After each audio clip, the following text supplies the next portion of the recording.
ang palpak na flood control project. Ang flood control project na nagkakahalaga raw ng humigit kumulang 100 million pesos na videohan ang pagbuho.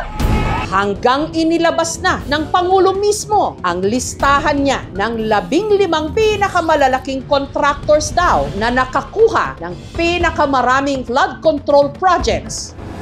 Sa 545 billion pesos na budget daw para sa mga proyekto nitong nakaraang 3 taon, 20% nito o humigit kumulang 100 billion pesos napunta lang sa 15 contractors na ito. Pagka kasi magkakakilala yung nag-o-offer, nag-uusap-usap muna sila kung ano yung offer nila. Sa market economic system, ang tawag dyan, oligopoly, unethical.